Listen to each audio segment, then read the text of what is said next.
There are waifus that are god tier, waifus that must be protected at all cost. There are the meh ones, and then there's Uzaki-chan.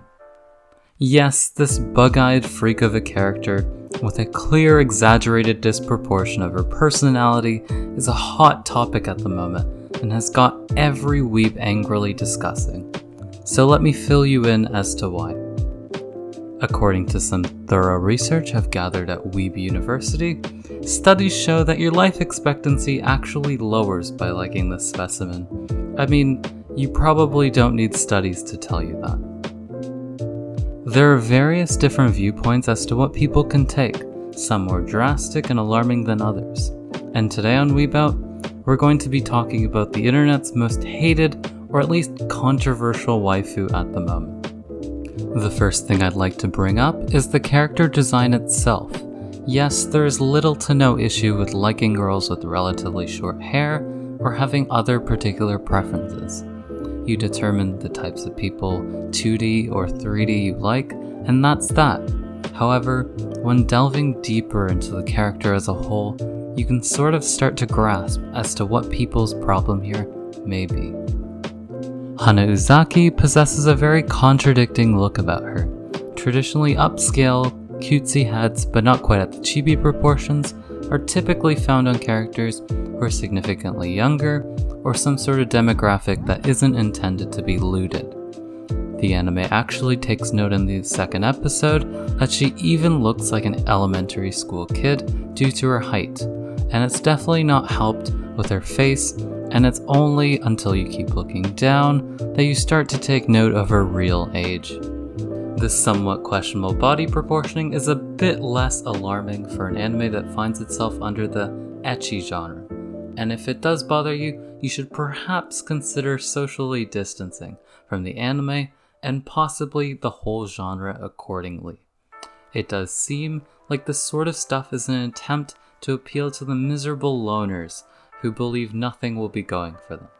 There is also a controversial standpoint that has arisen where people have taken this character into the path of being possible pedophilia bait, in which a curvy anime character who simultaneously finds itself looking like a child and arguably acts like one in the series. And sometimes it just feels like a relentless barrage of, oh my god, why am I still watching this series? At times due to some of the cringe you may encounter. It's important to also note the devil's advocate side, especially those who aren't as stuck up about the art style, may just see this as another unrealistic cartoon body that people are just overreacting over, which is fair enough.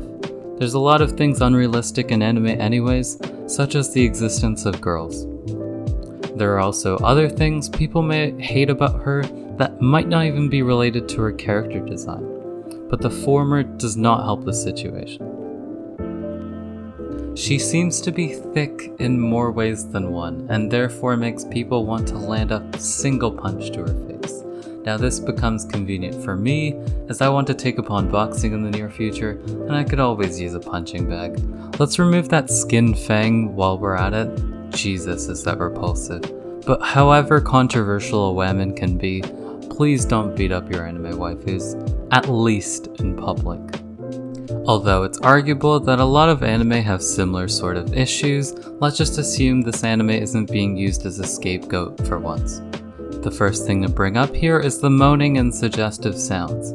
I don't quite know what it is in Japanese or anime culture to make a particular, typically female character always sound like it's on the verge of having an orgasm.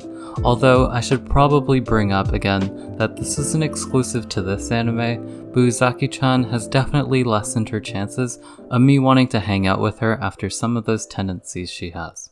The other sub-point that should probably be brought up is the fact that she's a very airheaded-esque character. One second she knows exactly what she's doing, and the next, her brain completely stopped functioning. Although some moments can be ridiculed into memorable laughing endorsing moments, it's just not enough, and people can seriously find themselves in deep thought as to why the likes of Komi-san hasn't gotten the anime backing yet, but the slightly disappointing series has. But don't get me wrong, the other characters are pretty likable in this show, such as Asai, Sakurai, and Sasaki. to their own extent, but they could definitely suit a different anime.